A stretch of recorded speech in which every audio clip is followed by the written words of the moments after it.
our open floor discussion. I was thinking, that we have about an hour to discuss this slide that Kathy put on the board from a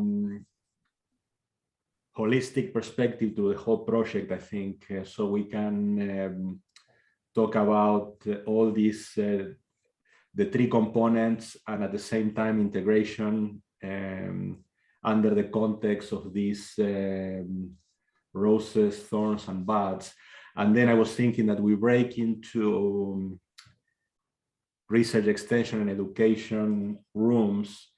And there, I think we can lay out a roadmap for the year in terms of actions and specifics that we want to accomplish, getting the feedback from the advisory board. And of course, everybody's free to move across all three rooms as we keep the discussion. We have a leader, so Kathy is going to lead the education, I'm leading the research, and then Eric is going to lead the extension breakout room, where we lay out more just concrete actions, I think, and a roadmap.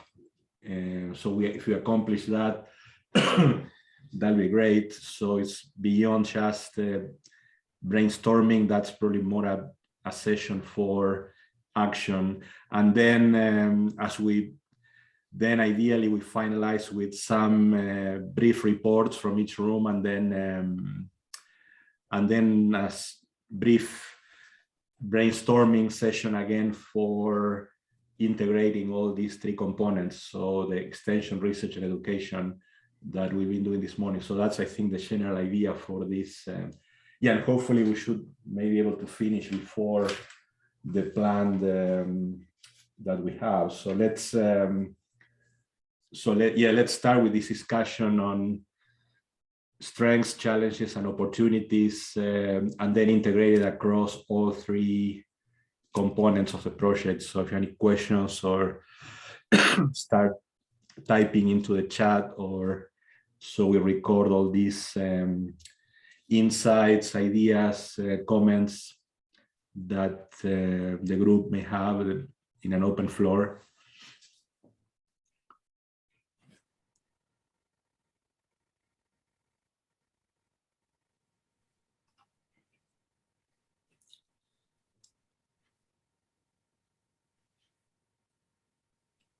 So yeah, I'll start asking a question. So what are the concerns you see on this project, or challenges?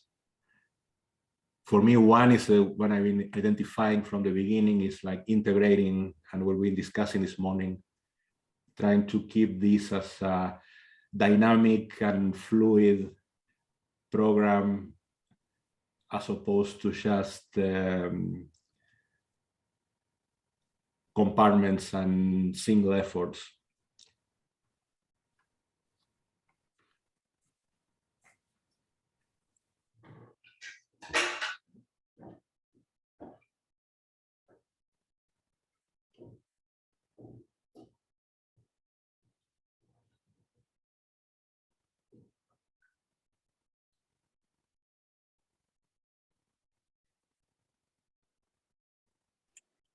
Juan, what do you see as a method to get feedback distributed to the folks that need it, so that there can be further discussion, say either from this meeting or in the future? I mean, feedback in terms of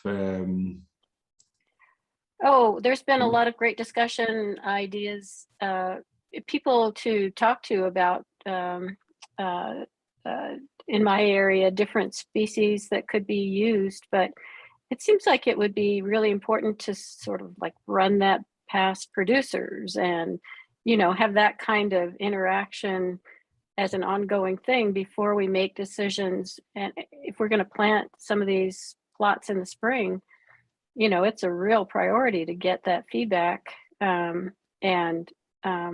make sure that we're not just perpetuating things that were in the proposal without kind of sharpening them with that. And I just wondered what the mechanism will be to get that interaction. Yeah, that's a good point. Yeah, that could be one effort that related to research that you know, everybody from this group can pitch in terms of selecting those or proposing some of these species. Beyond, you know, that list that we had, it was just the initial point, but and maybe, you know, I don't know if it's, what do you think in terms of creating I had issues with Box, you know, some people, when I create a document in Box, have issues for accessing the document. So maybe going the old-fashioned way through emails, you know, I have the email, and Angie also has an email for the full group. So shooting those emails, we can send the list of species that we have, and then starting collecting feedback from the group in terms of potential species that you think will be worth testing with these ideas, you know, that ideally having some secondary compounds, some bioactive, maybe used in traditional medicine or in ethnomedicine, ethnoveterinary as a medicinal plant, or plant that has some component that may be useful for the animal. And then maybe some information on how, I know that Rick, I think I had some interaction through emails that mentioned some species, you know, that people tend to use, but, you know, suggesting those species, maybe the ecosites that are at least known that those species may do, or they may persist or establish, and then we can come up with a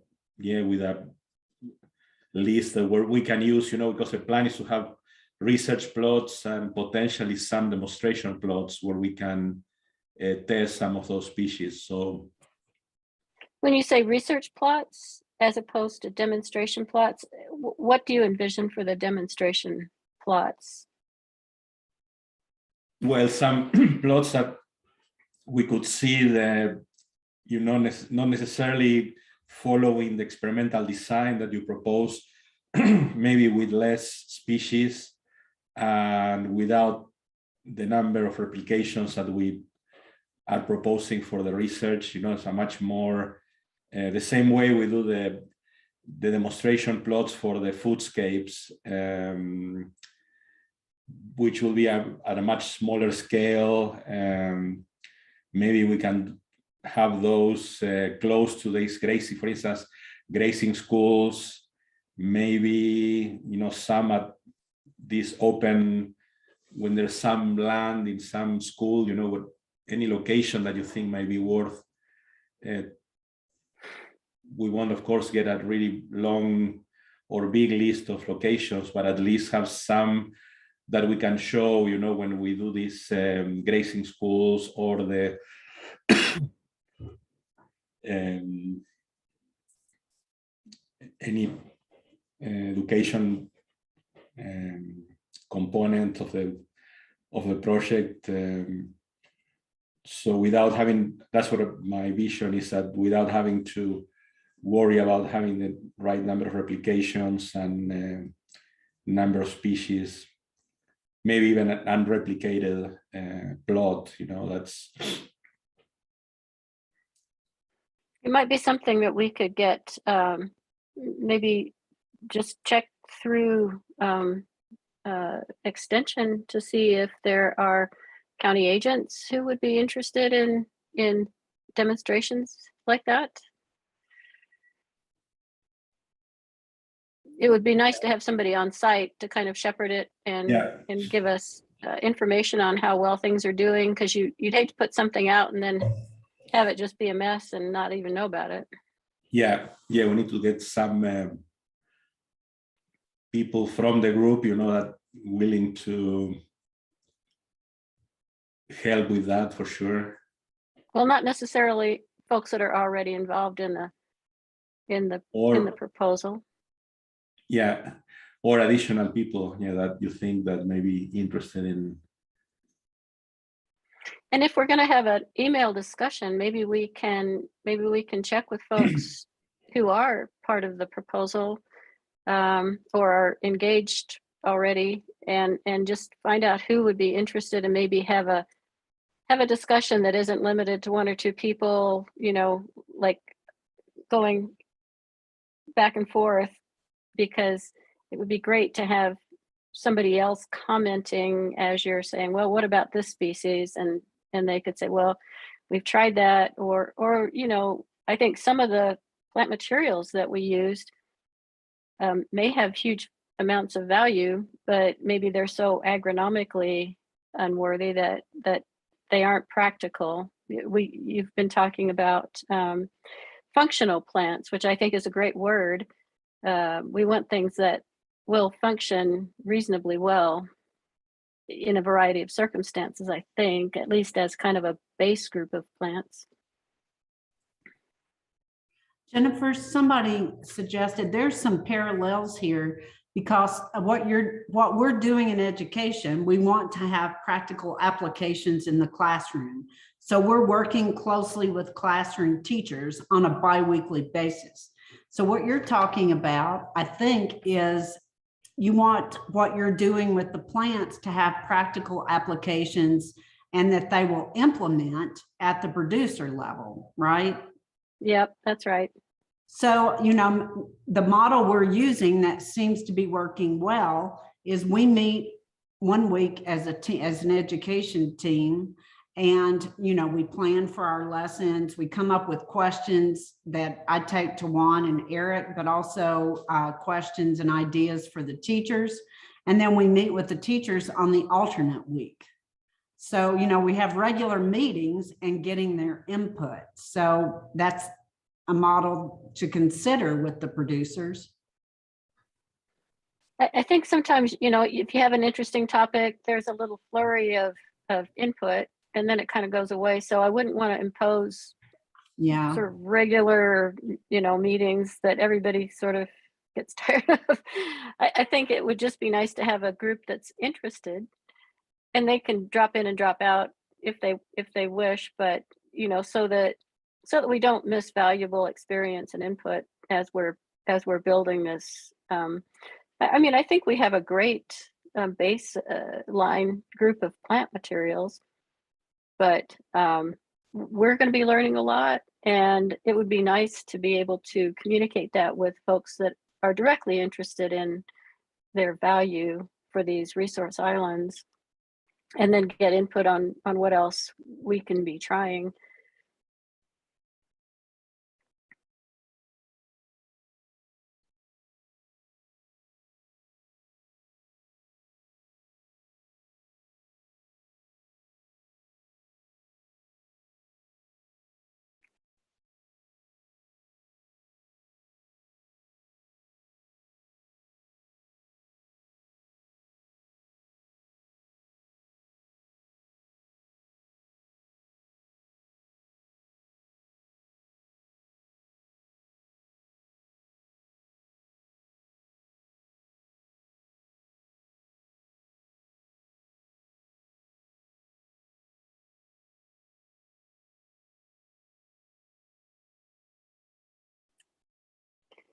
I see Rita has asked about the location of the demonstration plots, and I think that the idea that Juan was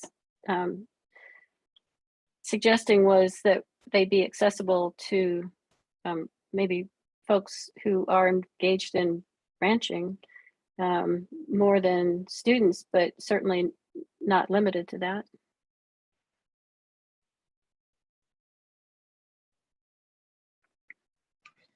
So I guess my question, Jennifer, is how do you envision these foodscapes at the schools? Do you envision them being like the research plots or like the producer plots or something different? Because I heard you say that some things, survive, are more survivable or faster to get results. And so I'm just wondering kind of if you had any thoughts on that. I guess my in my imagination, it would make sense to select things that we could definitely say important positive things about. So maybe a subset of the whole list of plant materials that have really well-defined purposes and that would attract different kinds of pollinators. I saw a comment in the chat about an urban environment is going to have different pollinators than rangeland environment, which of course I wouldn't have thought of it, but of course that makes sense. And so if I were teaching this, I would want something that I could rely on to be predictably, helpful in one area or another. Not to say that it's not valuable to just explore the unknown, but lesson plans and so on call for some pretty specific responses. And you learn from the students and see what they react to. And so I think we want to make sure that the gardens are enticing and that kind of make the points that the larger project is trying to make, but maybe on a smaller scale in terms of the number of plant materials. So maybe we can all work together with Caitlin to come up with something, or a variety, or maybe 3 choices of things that might work. And then the schools can pick which one they might like to try, possibly, is an idea. Yeah. Because I know people like to have choices, and also some people are very connected to certain kinds of plants for some, like people love sunflowers, for example, Yeah. Well, and I think that if we have we I think are required to have a place where our data are uploaded, that we can take photographs, we can provide data on establishment, and so then you can think about things to try from the entire list. That to me would make sense, that if you have the data, then you can start asking questions and making choices based on that. Oh, so that's an idea. So you would offer a list, you're saying, that would have information, and then people could pick a subset of that list. I would want that kind of information if I were trying to sort through these things, and then also be able to just, have a chat about it at an appropriate time if necessary. And especially if we can include pollinator information that we collect in the first year. Okay, I think that's a great idea. I also think, though, that we should make sure that there's some things that are the same in all of the school gardens, especially in the foodscape part, so that we can definitely compare among the different schools. And I think that like for the citizen science thing, then we would have data that was consistent across all of them. Yeah, I can imagine the education team coming up with a list that they think would be appropriate. Yeah, I agree with Caitlin. We need to have some consistency. That's true. We certainly have done that here in North Carolina. So, yeah. Well, I would also argue we want some consistency from the field to those gardens. Because to me, it'd maximize the students' ability to make comparisons if we have the same forbs both in the field and in the gardens. And most of the schools that these are going into or that have been proposed to have the gardens should be compatible with the areas where we're putting the demonstration plots and the experimental plots. So I think that would be an important linkage, is the same plant material across research plots, demonstration plots, and then the education gardens. I think that's I think we would miss an opportunity if we did, because then it doesn't connect all of those things together. Yeah, I agree with that. You know, Yeah.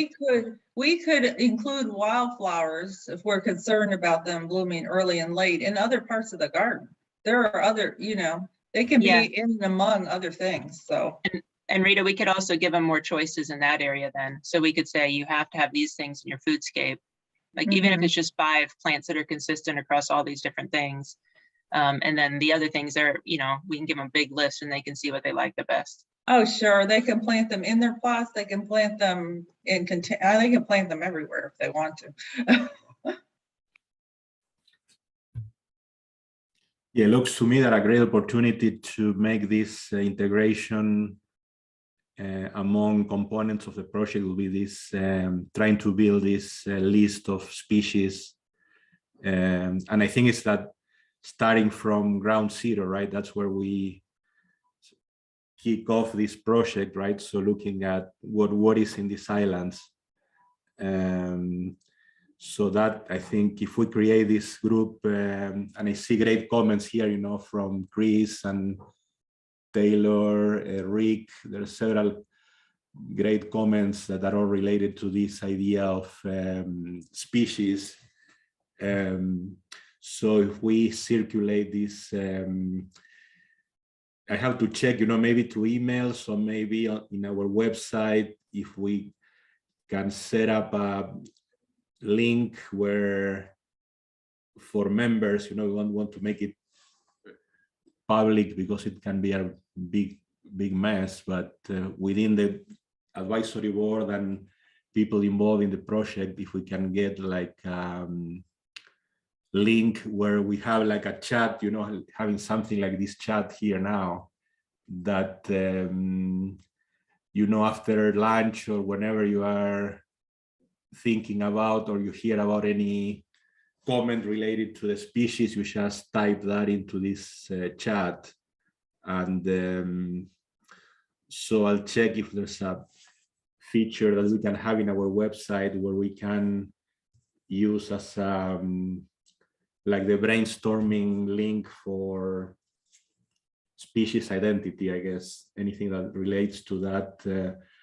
And that is essentially, you know, to me, that makes a lot of sense to create this continuity between the range, the research, the extension and education on this, particularly for these gardens in terms of the species, you know, that smart foodscapes, that there should be right there a connection among the species we use in research and the ones that you are also test or using for education and extension purposes.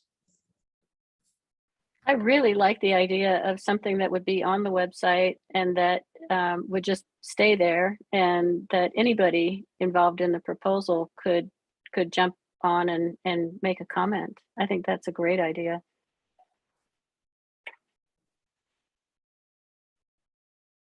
Yeah, so that's, yes, and she, yeah, if you can, yeah, and she mentioned that to the group in terms of the page on the website.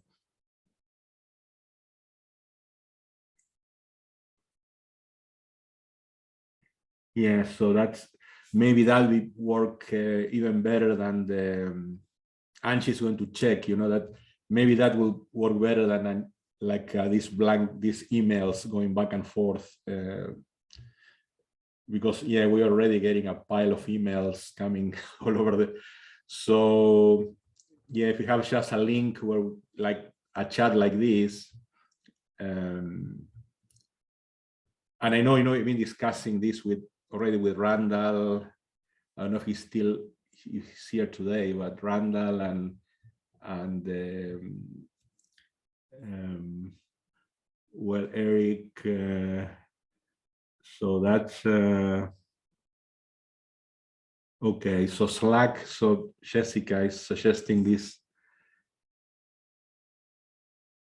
Okay, that's great. So you think that we can put that into our website then, or Jessica, or?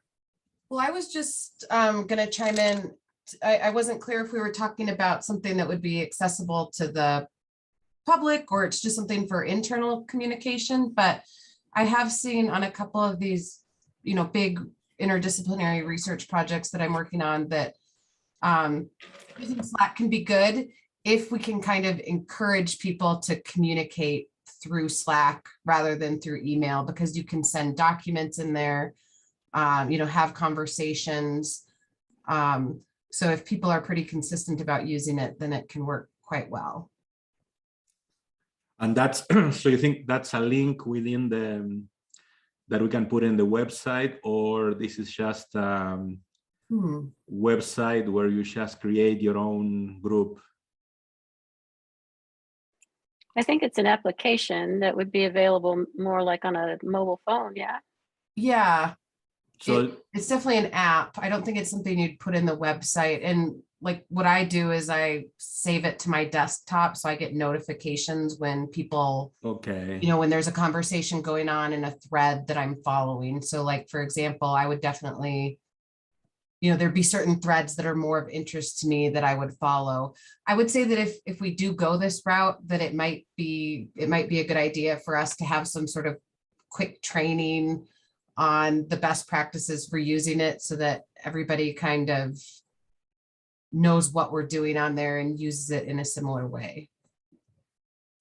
yeah, I know if everybody knows, I use WhatsApp a lot, and then we have within the WhatsApp app, there's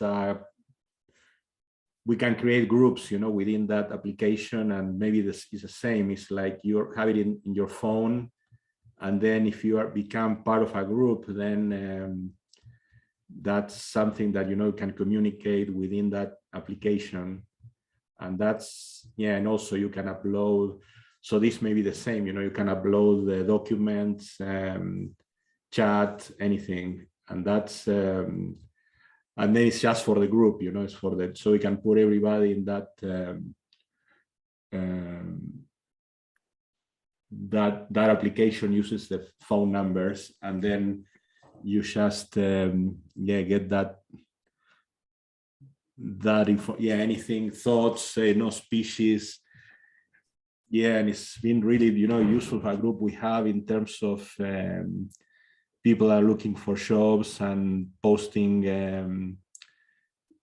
requests for positions, and they post everything there. So that's The only question I would have is, would there be sort of a permanent record of it for the sake of reporting and that kind of thing? And Yes. and would somebody just joining have access to everything that had come before, which might be useful for a grant project like this? Yeah, so anybody has, Trello looks like Angie has another comment on another app. So we might have to decide which one. I will second Jessica's point about Slack. Again, I've used it on another big grant like this that had multiple institutions. We had it broken down: research component, extension component, social science component. There's chats within each of those. You can share files. Everything is permanent, Jennifer. So even if you joined 2 years down the road, you could go back and read every chat. I'll see all the communication back and forth. Files are permanently saved there. It's pretty self-contained. That looks like, so if other big projects are using that may be the way to go, then that's Slack. Yeah, and it is an application. I've got it on my phone. I also have it on my desktop, like Jessica suggested. So I get notifications. I also get email notifications when somebody posts. So I think there's some advantages to it. It worked, you can run Google Docs through it, or post Google Docs. That's the way we do some of our other stuff. Is even we're talking about the species list, that would easily run through there with a Google Doc. You could just click on the doc and it would take you to the doc, and you could make your additions. So I would say, no, that's a great suggestion, Jessica. So for Angie to, and then we can send that information to the group, and then we can have everybody. That'll be really way more efficient than the old-fashioned emails or something in the website. That's something that Yeah, maybe I can put Angie in touch with this project Sure. manager for this other project, because she just went through the process of setting things up and maybe pick their brain a little bit about what's working well and what's not working well. And then maybe once Angie learns a bit more about it, she can, and maybe, I think this other program manager might know where some good resources are for training people working on it. And then share it with us. Maybe we can have another quick meeting that people can get introduced to it. No, so you should, and it's so you register with your phone number or use your email or phone number? Both. I think it's Both. email. Oh, okay. So yeah, that should be fairly straightforward. So Yeah. yeah, that's Angie, yeah, I'll so put you in touch with this other project manager that I think can help you with getting us up and running on it. that's great. That's so we can have our smart Foodscapes Slack group, and then yeah, so and then you can partition that into research, extension, education, or Yeah, and then even more, you know, we can have a grad students area, an undergrad students area, just all sorts of different places that people can segment into based on different levels of interest. That's perfect. Yeah, let's go, because I think to me that's the foundational plan that will really be nicely integrating all this research, extension, education. Will be this species, start to visit about this, you know, about potential lists of species, and I wouldn't be too quick to silo it into research, extension, and education, though. I think what we really need is the cross-talk, the cross-communication, and you know, synergies that would come from not just talking to other people involved, say, in research. yeah, as a starting point, we may have just, you know, one site, and then we'll see how that evolves. Yeah, but maybe something around the plant materials. And then we or- may start, you know, adding, as you say, like students, so that can evolve, you know, with time. But at the beginning, we can start really simple with just a link, and yeah, that'd be perfect. Jennifer, just to answer your question, there's a ton of flexibility. So you could start those communications to the general group, meaning the whole group, or within each individual discipline. You know, there's nothing that would preclude you as a researcher, for example, reading anything in the education chat or in the extension chat. So it's pretty fluid. It's not terribly siloed. Does that help? I don't know if that really answered your question. Well, I was hoping that we could use it as a tool to encourage more integration. So I was just suggesting that starting it out, maybe divided into these three areas, isn't necessarily where I was thinking we should go with it. I'd just like to be in touch with anybody involved in, you know, the plant material side, or and then be able to jump over into folks that are maybe doing something in education that I'm interested in as well. But just not get too predictive about where we need to be working.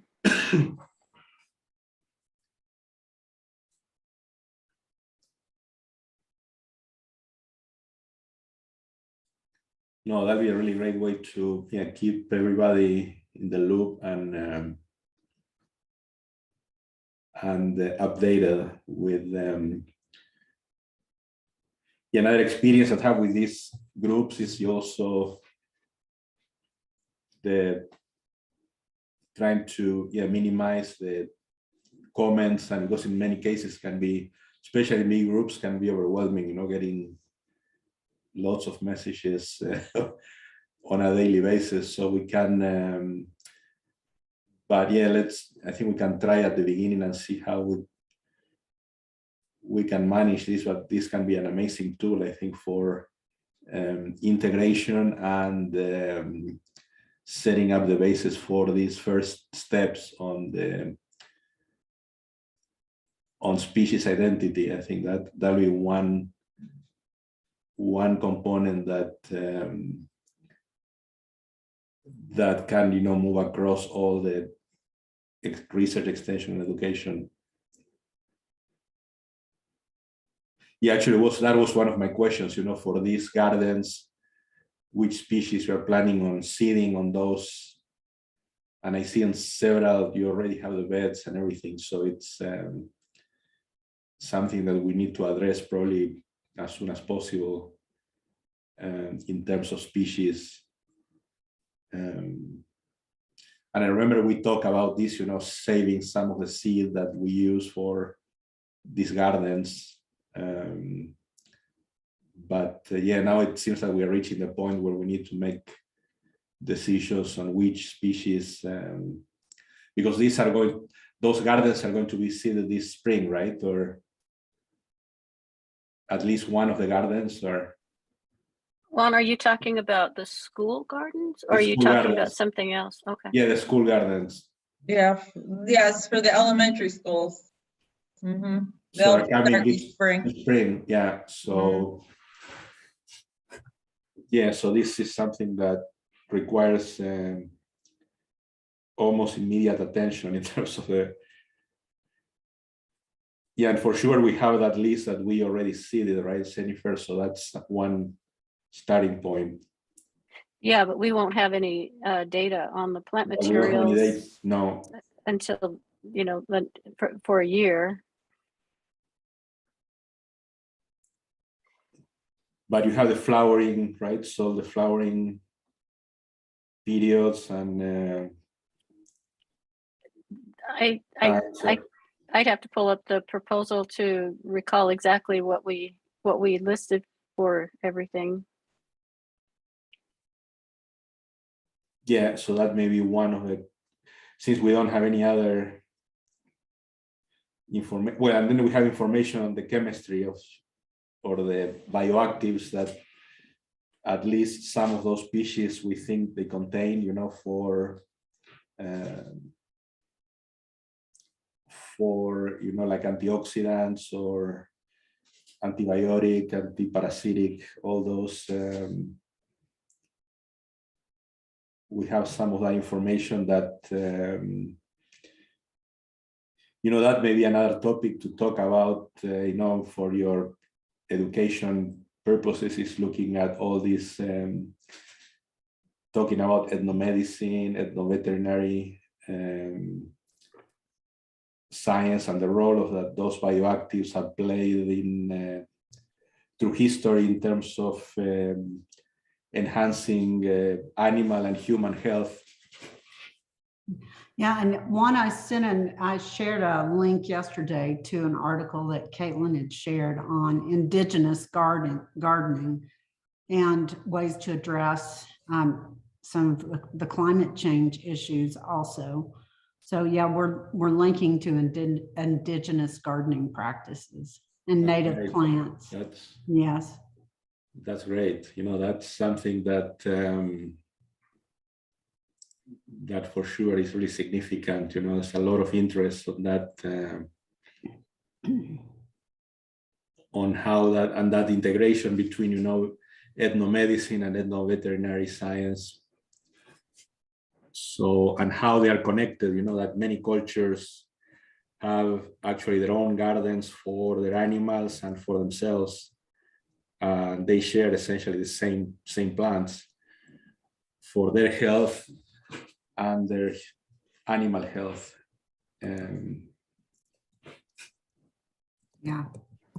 That's certainly true here in North Carolina. The Lumbee have their own, they have their own gardens exactly for that. They own herbal medicines, and yeah. That's perfect. You know, that's I bought the things from them, and yeah, they work pretty well actually. that's amazing. And you see that, you know, in so many cultures. You know, if you go to Africa, they have the same, you know, India has the same principle, you know, that using those gardens for the animals and themselves. So it's something that, you know, transcends. And the bottom line of that is that these bioactives are actually affecting or enhancing the welfare and homeostasis of the individual, right? So that principle then is shared across all cultures, essentially, because it's a principle that governs life. The approaching, those chemicals allowing the individual to approach a state of well-being. And we can say the same for soils, for plants, not just the animals. We were having a little sidebar through chat. Excuse me, USU Extension has some really excellent resources for the schools in terms of pollinators and native plants. So I used a lot of these resources in planning my own landscaping recently, but we have some good resources to share with them from Extension. And Eric, any others that you know about, send them our way. Well, and I've mentioned to you before, we have county agents specifically in Carbon and Emery County, which would be next to the school there in Price, that have expertise in entomology and landscape architecture. So there's some real resources there to help with any of that, as well as, county agents are kind of a jack of all trades. So they do a little bit of everything, but they're a good resource. Yeah, we have, I have notes on it, but we have an extension agent in Utah who's looking about reintroducing native pears, right? Is that Reagan Wadalusi down in San Juan County? Yeah, I think so. Yeah, she's also done a bunch of work with peaches and a bunch of other stuff. She's Navajo, so she's a great resource down there in San Juan County as well. She's really into horticulture. In fact, she was one of Brent Black's grad students. So she's got a lot of experience there. Yeah, I've got notes on that, and we need to make those connections.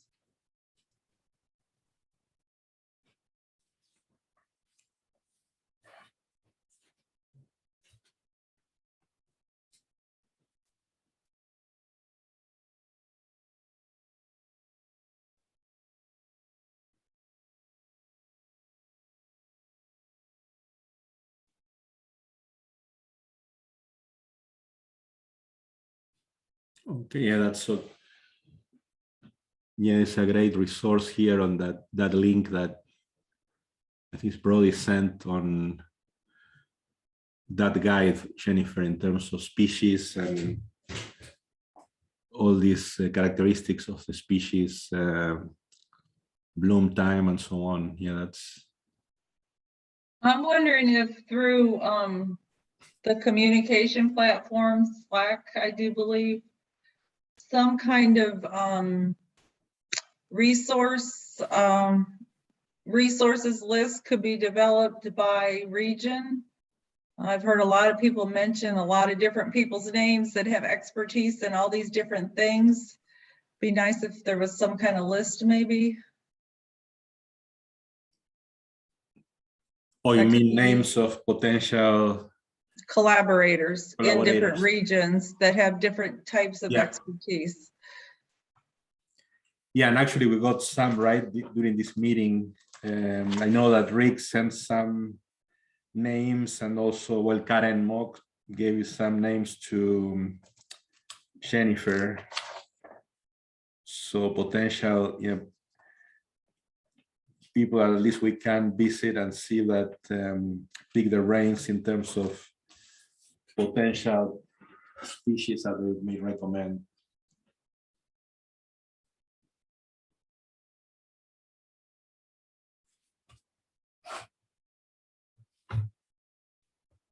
No, so yeah, Angie, that'll be the first task. Then one of the actions I think from this meeting is trying to get that application, and then have the whole group in this in the application, and then starting brainstorming from there.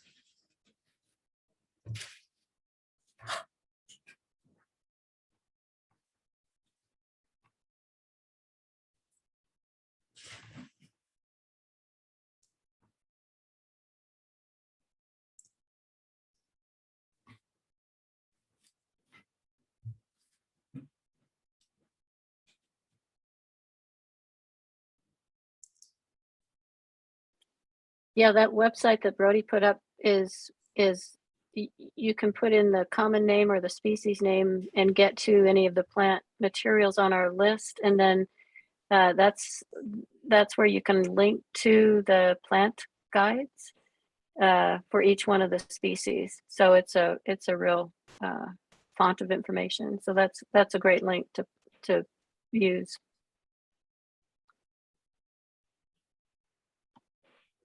Yeah, that's great.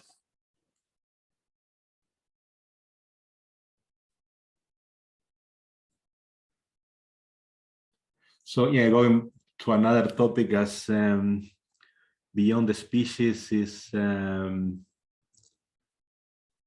think Chris brought this topic early on in terms of looking at persistence. So that was one of the concerns and red flags, I think, that we got from yesterday on this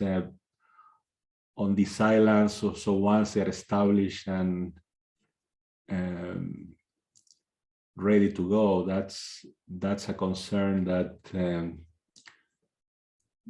that I don't have very many solutions. Just managing grazing could be one answer. But I don't know if anybody has more ideas in terms of how, once we have this, even say that really resilient and tolerant species, how we create like a context that allows or tries to maximize persistence. With all the challenges, that going even not just for domestic by wild herbivores. So that's for sure. I see that as a big challenge on this, how that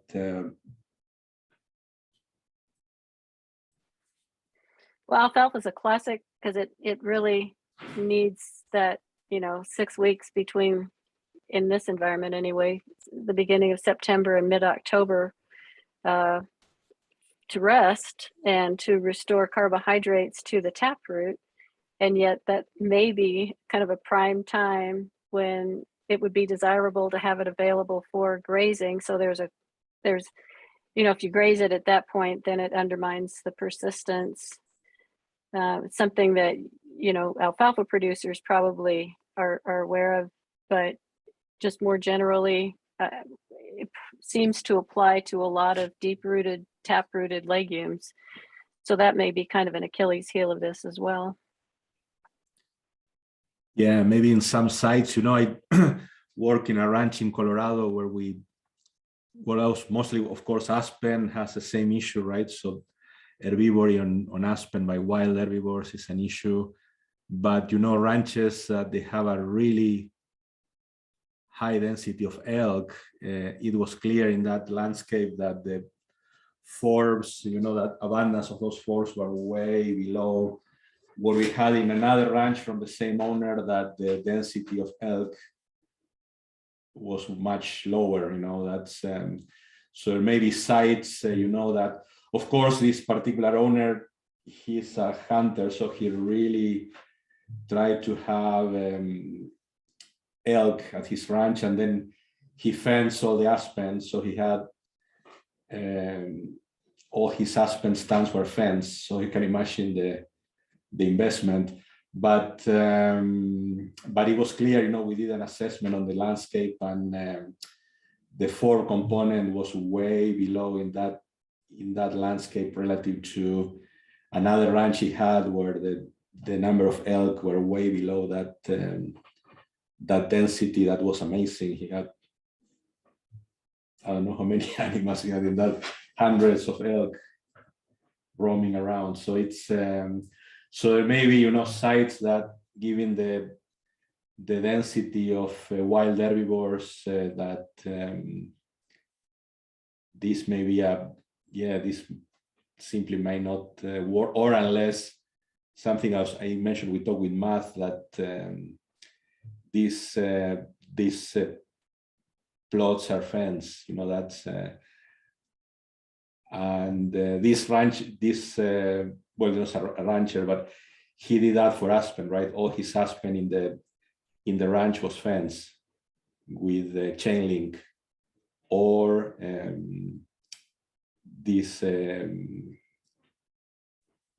or logs. He used logs as fence.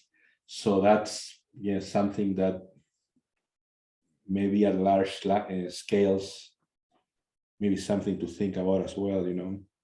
Well, and I think Steve mentioned during, maybe it was an early discussion about the value, the economic value of the big game. So we may want to sacrifice, you know, some of our forbs so that ranchers have a second income stream. So there's that. Yeah, that's you're aware of anybody like Rick or Eric in terms of knowing how that, similar to what happens with aspen, this threshold of wild herbivores relative to forb densities in the landscapes? Or I'm not sure what you're asking, Juan. Are you asking like a stocking rate question? How many critters until you start losing forbs, or? yeah, some thresholds.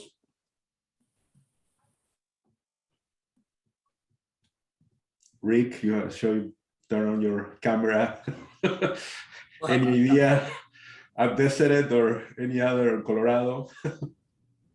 Well, even up on Deseret Livestock, you know, the area where we had high densities of elk, like, you know, 80 elk to the section during the summertime, where the females are raising young. You know, the forbs are pretty much gone in there. Yeah. You know, except for things that they didn't particularly want to eat.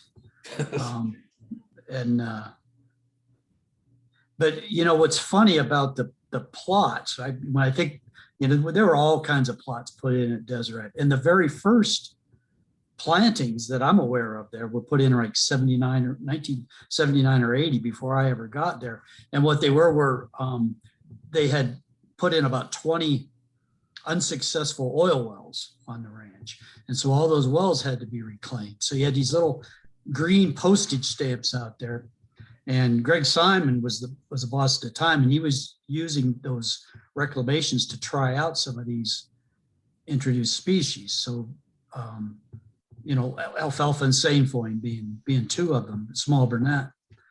And what's funny is that even though they were little green postage stamps, I'll bet you if we went out there today, those were still have alfalfa on them.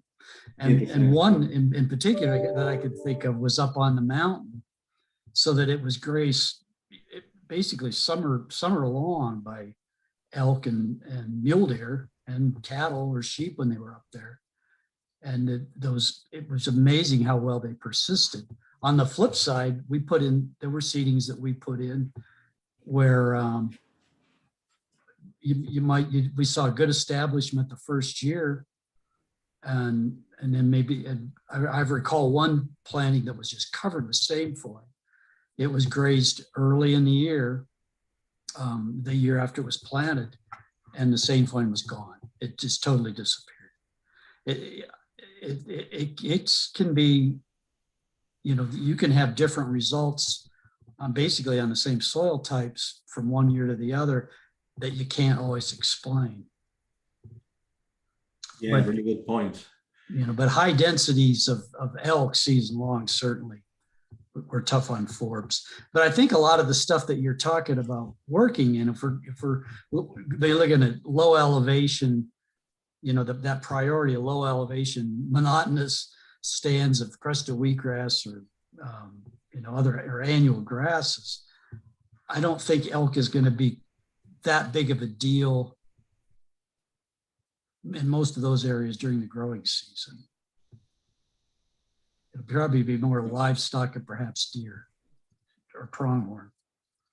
No, that's a great point you bring. You know that I'm involved on a pronghorn diet selection study, and producers see those pronghorn on alfalfa fields, and they were saying, well, these critters are eating all this alfalfa, and then when we look at the select, so we look at the feces, right? So the barcoding, that we're looking at the species that are present in the feces. Alfalfa was a really minor, so less than 2%. So that the diet of those antelope were mostly forbs and sandfoin, that they took. So one of the things that we are, the hypothesis in that study is like, well, probably that alfalfa is too hot, too rich in protein and in so that the animals actually, even when you see the critters standing on those alfalfa fields and producers think, well, they are hammering this alfalfa, in reality they are using that for other reasons, maybe cover, like thermal cover or whatever, but they are not actually eating it. Whereas sandfoin, because it is the protein is not that hot for the animal because of the tannins, and that's highly preferred. So I think it really fits what you mentioned on dot and desert, right? So some plots with alfalfa may not even be persisting through time due to probably the chemistry of that alfalfa, whereas some forbs and legumes like sandfoin, they may be inhaled by those critters because of the chemistry. So that's that's something that is just new, that nobody knew that, those critters sitting on alfalfa fields will just not be eating it. It's just, so I think with these forbs, I think that may be the opportunity of all these functional species is that we may promote some type of intake control where they may not completely inhale the whole island because of the chemistry of the actual force. So that is going to be a player, I think. So the type of species in terms of the complexity of establishment, persistence, and that relative to the species itself is going to depend also on how wildlife and livestock treat those species. We want them to eat them at some extent, maybe like alfalfa, maybe. So maybe alfalfa was a really good example for having plots that are not necessarily wiped out by grazing because of the chemistry of alfalfa that provides some, to me, it's ammonia, provides a really hot component that the animals tend to stay away or really eat less. And I think that's so pretty much like you do when you supplement animals in the field and you give them some salt or some component that regulates the intake, right? That they don't overdo it. They don't just, so yeah, I think there's a lot of things to, and then, we learn more. I think the plan of putting strips, I think that, I really like the idea, the thing that Caitlin mentioned in terms of looking at the selection of the insects.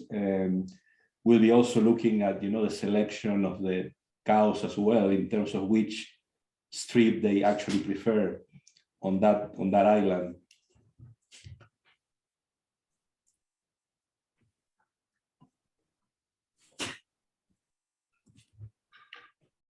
Well, we've had some really interesting discussions and lots of good input. And We're it's getting about- close to, yeah. Do you want to sum things up before we take a break before the breakout sessions? Yeah, so we have about 15 minutes. Yeah, so from 2 to 2:15, so we give 15 minutes for the unless you want to jump right in on the breakout rooms. But we gave us about 15 minutes of break for moving into the next link. Yeah, let's have the 15 minutes. And So do you have to- directions, Seth? Yeah, so I'm gonna stop the recording real quick. Yeah, it's amazing. We are on time. Yeah, it's